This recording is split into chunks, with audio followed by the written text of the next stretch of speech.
Hello. Welcome to another Friday live stream with Mhm.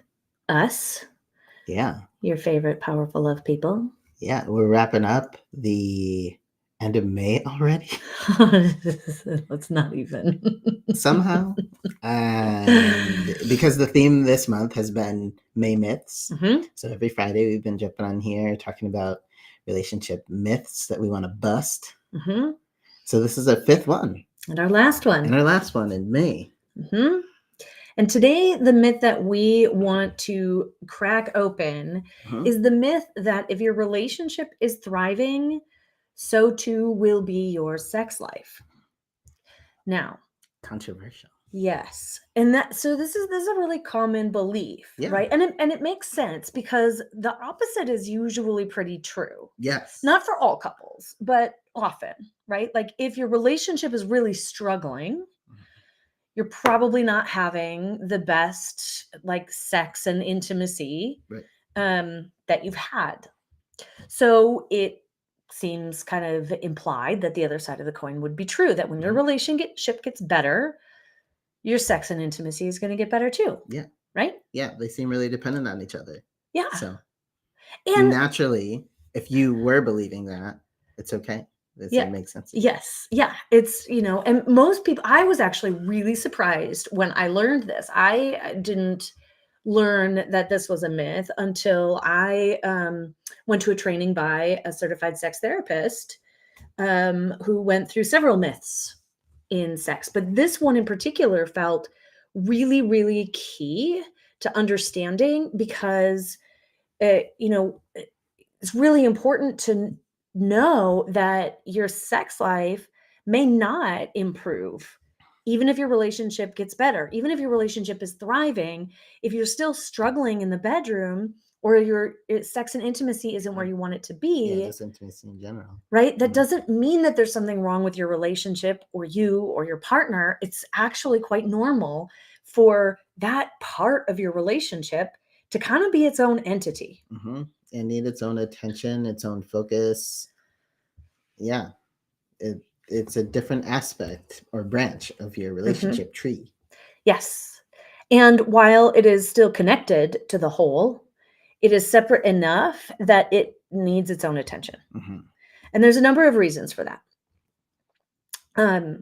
One of the reasons is because sex and intimacy are really um, like vulnerable and often connected to different aspects of self than show up in other parts of the relationship. It can be connected to our body Yeah, image, insecurities. our insecurities, our sense of performance, our sexual response system, our expectations. Mhm. Um, Feeling desired.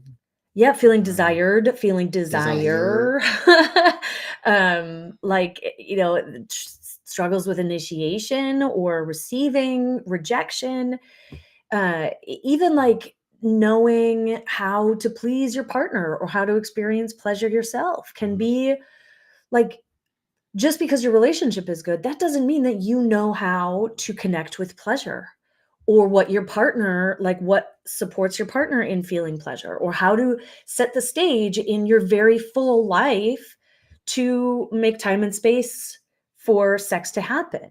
Yeah. And I know you keep saying the word sex, but like even just intimacy in general, Yeah, like outside of like the physical piece, the intimacy element. Yeah, it's really important. right.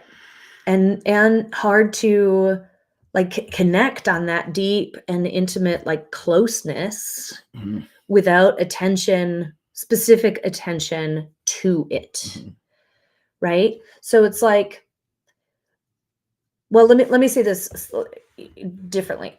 Um, Another one of the reasons is that people often have some pretty real, like, I hesitate to use the word triggers, but Hang-ups.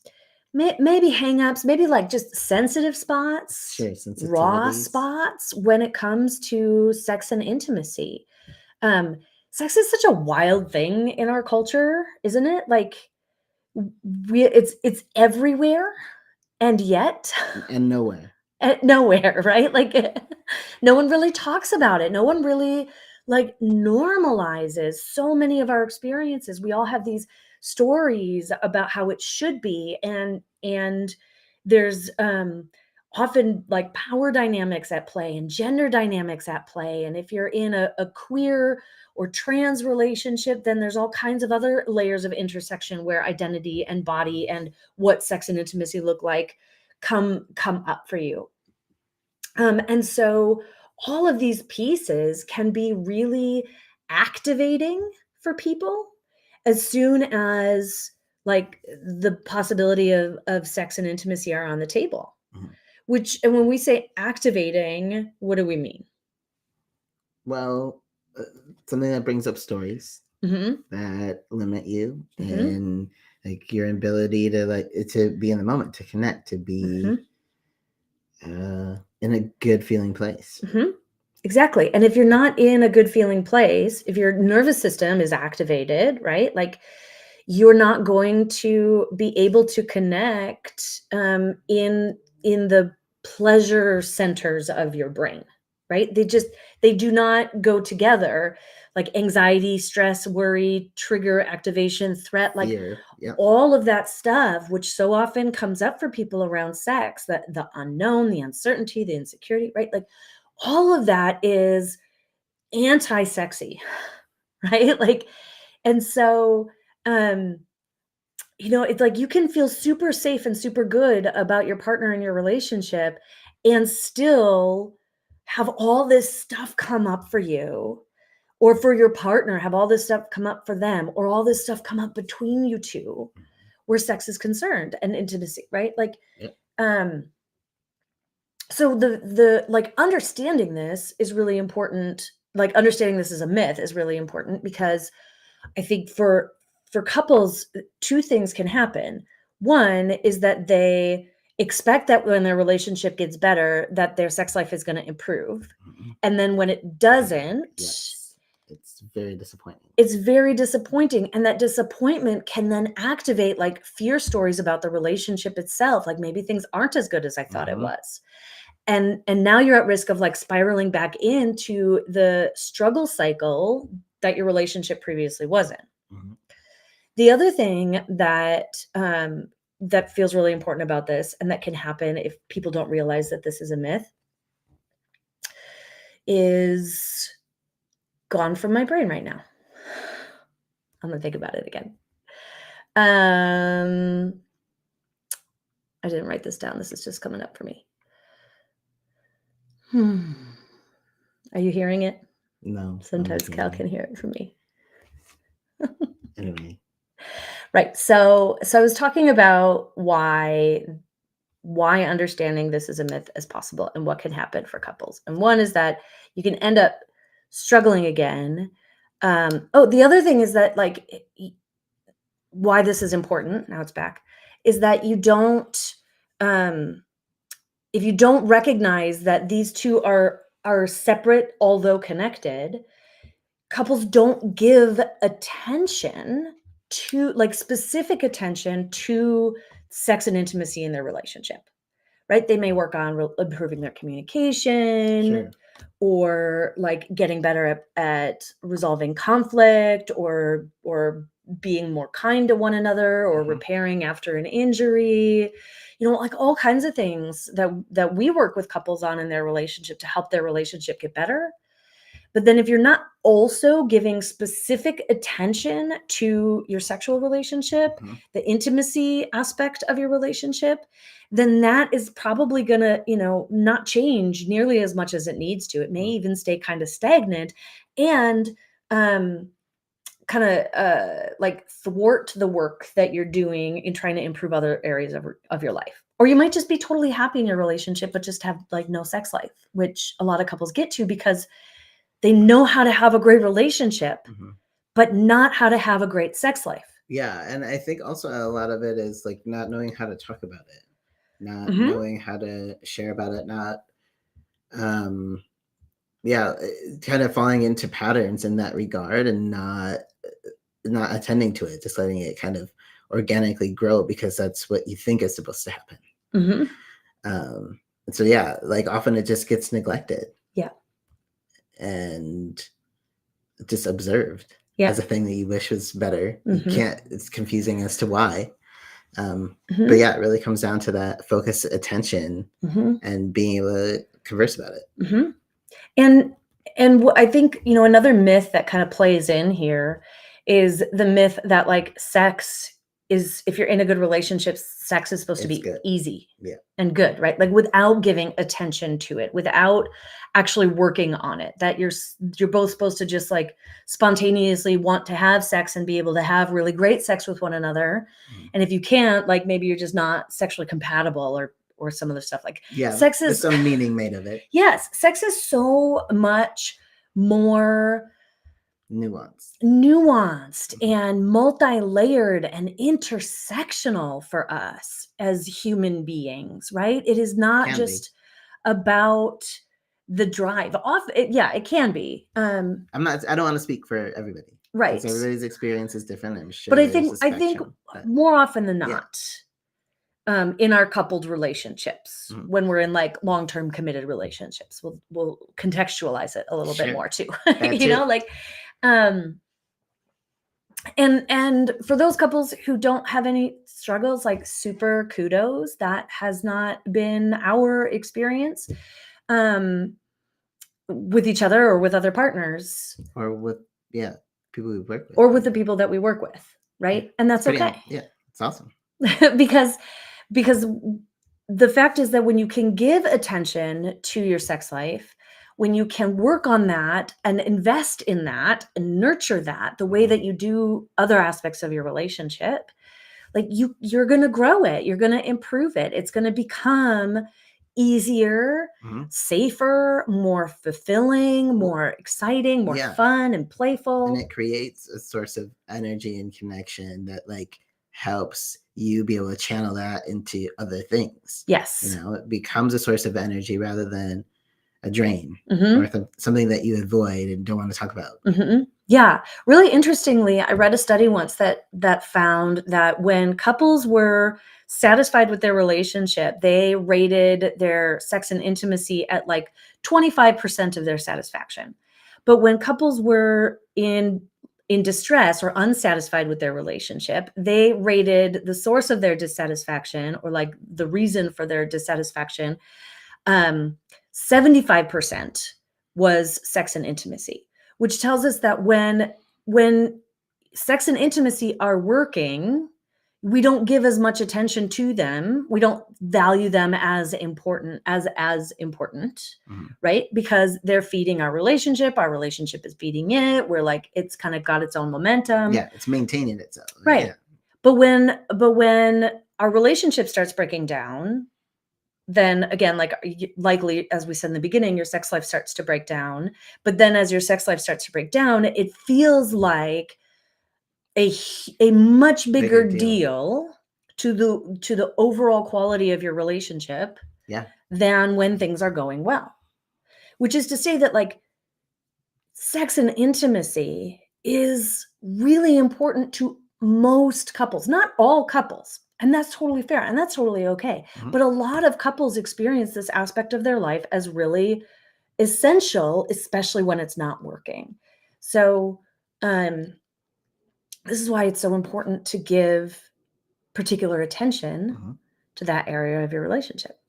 Yeah. Drop your assumptions Yes. that just because things are going well everywhere else,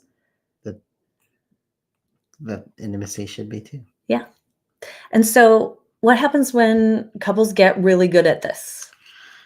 Well, I think we already touched on it a little bit. But I wanna But yeah, expand on like it. drive it home. When you get really good at prioritizing and like working on this aspect of your relationship, um, it becomes just a rejuvenating source Mhm, of energy, of connection, of creativity, of whatever you want to use it for, right? mhm, But it becomes like a positive source of energy in your life and relationship. And mhm, so from that, just so much more, you can experience so much more mhm, positively, mhm.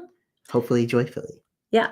And I think that, like, it feeds other aspect of your relationship. Like, that's Yeah, and part of life. what you're saying. Yeah. Yeah. Like, where fixing your relationship doesn't entirely fix your sex life necessarily. Mhm. Like, fixing your sex life, working on your sex life, improving that will have an important impact on the improvement of your relationship in Mhm. general. Yeah. But And also, I mean, no, go ahead. I guess what I was gonna say is you definitely, like, if you're listening to this and you're like, well, shit, my relationship is not great too. Mhm. So, which one do I work on first, relationship or sex life? Either they're gonna connect, but ultimately you're gonna need to work on both. Yeah, Yeah. that's true. Hmm. Yeah. Whatever one feels easiest. Yeah. Start with where you're gonna, like, make some headway first, and that'll open up doors to working on the other. Um, and speaking of easy, this is the piece that I really want to emphasize too. Like, one of the best things that I have been able to experience in my relationship with Cal, which has fortunately been on the easier side of sexual connections as compared to my other relationships, but not free of its need for attention Mhm. and growth and communication. Um, but and I'll also say a large part of that change has been me. It's not just like the connection I have with Cal, or that he's a really great lover, which he is, but that's like not actually the thing that helped me to be able to have such a fulfilling sexual and intimate relationship with him. Mhm. What it was the work that I did within myself, in my Yeah. own relationship to my body, to my sexuality, to my expectations, to my stories, to, like, my courage in being able to talk about what I wanted and be open and receptive to things. Like, Mhm. it was all an internal process that paralleled, like, Cal's internal process, that allowed for additional safety in our relationship so that we could come together, womp womp, um, So punny. and experience something that is easy. And that's the word that I just, like, want to talk about. Like, when you get good at this, sex can be easy. Initiation can be easy. Mhm. Saying no can be easy. Mhm. Like, Can be funny. it can be funny. It can be Fun. fun. It can be playful. It can be serious. It can Passionate. change it. Yeah. Like, it can be planned. It can be spontaneous, and it all feels easy to do. There's just not a lot of energy and effort that goes into it the way that at least I've experienced in the past Mhm. in my intimate relationships, as needing to do in order to, like, get there. And so, really, if you take home anything from the conversation today, our hope is that you recognize that the sex and intimacy aspect of your relationship needs its own attention, and that attending to it isn't just about, like, making sure you're having more sex or trying to figure out how to have better sex. It's really about doing your own internal work and doing it in a way that's turned toward your partner, so that they're a part of that journey with you and doing their work with you in order to get to where you want to go. Um, Anything else you wanted to say about Well, that? no, I was gonna use that as a segue. Yeah, that. Speaking of where you want to go. Yeah. So, I mean, to help support you Mhm. in where it is that you want to go, because we recognize that um, you don't get anywhere really on your own. And when you do, it's actually a lot easier, faster, more enjoyable when you do it with support Yeah. and with people. And Mhm. so we want to just remind you that we're here Mhm. to help you all achieve your relationship goals, Mhm. right? Help to support you in creating some of those shifts mentally within you, to help you show up more powerfully for yourself and for your relationship. Mhm. So, Yes.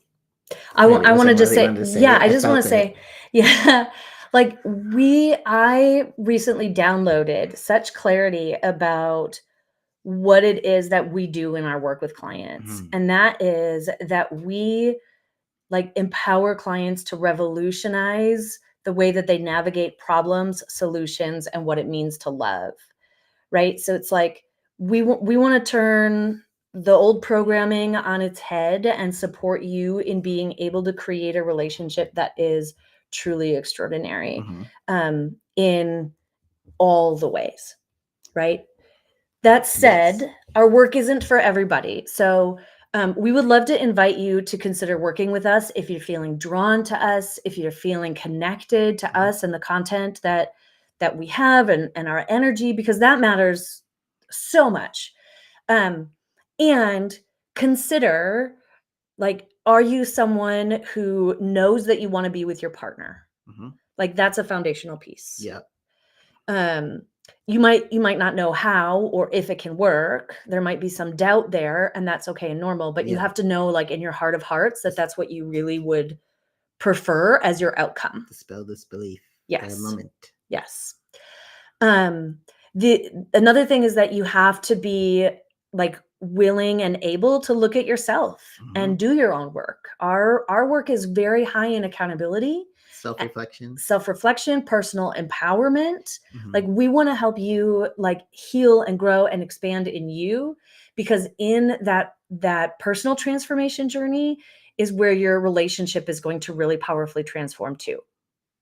Mhm. So, but you have to be like willing and courageous enough to go on that journey and not just hope that the work is going to be your partner changing Yes. and making everything better. Yeah, you'll be a little disappointed. Yes. We're not we will work with your partner Yep. and help them in doing their own Working changing. both sides to the middle. Right, but it can't be like just about them changing or making everything better. Indeed.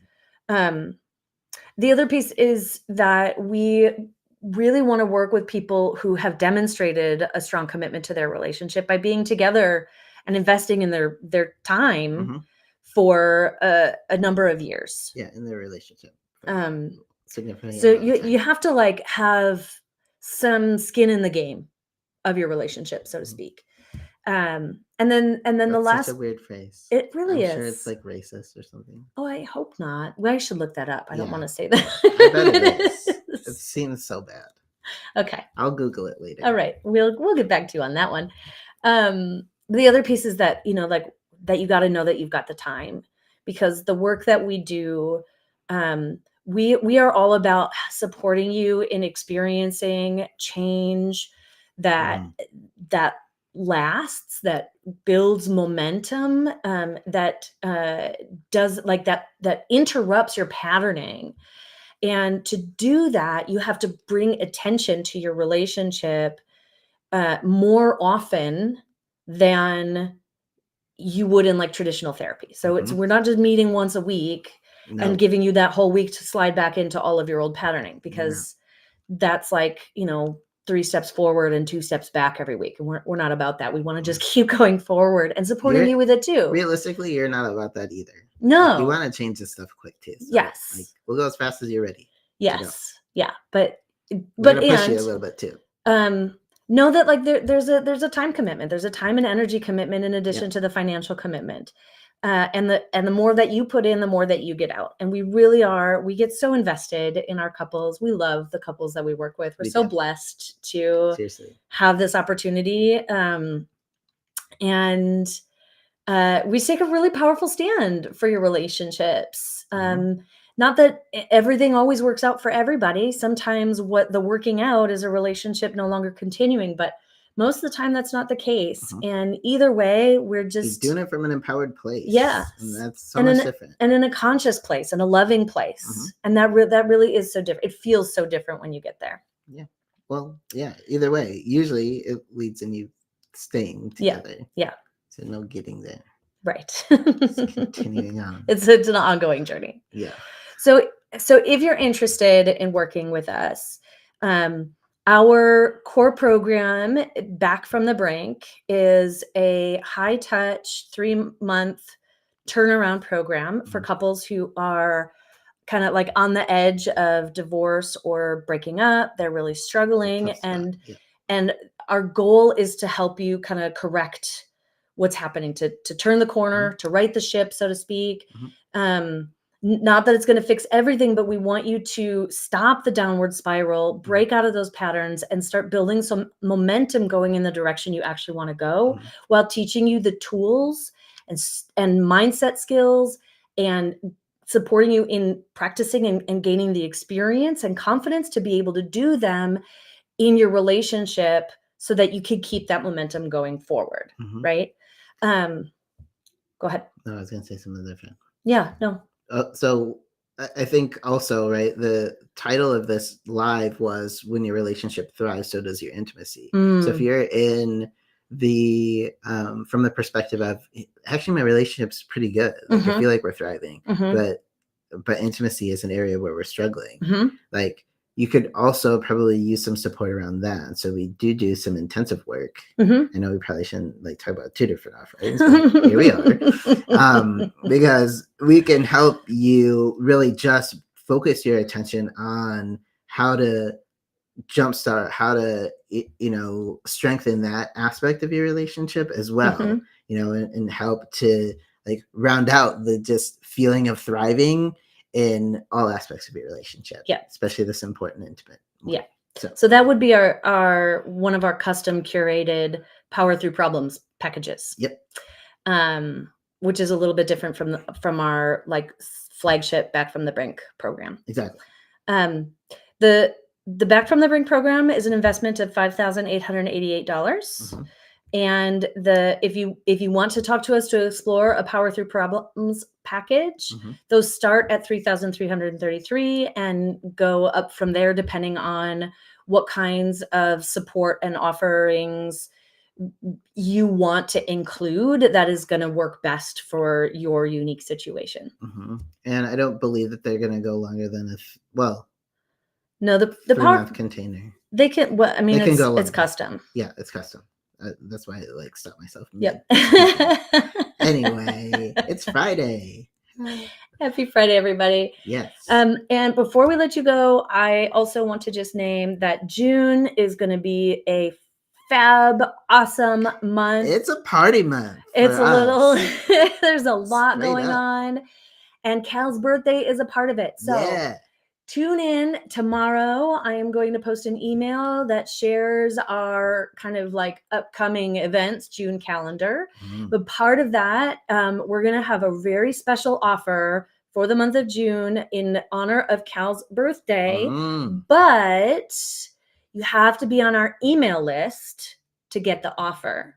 So if you're interested, we'll drop our email link in the comments and get on our email list, because that's how you find out about this offer and get the opportunity to have a really tremendous deal in working with us in the month of June. Yeah.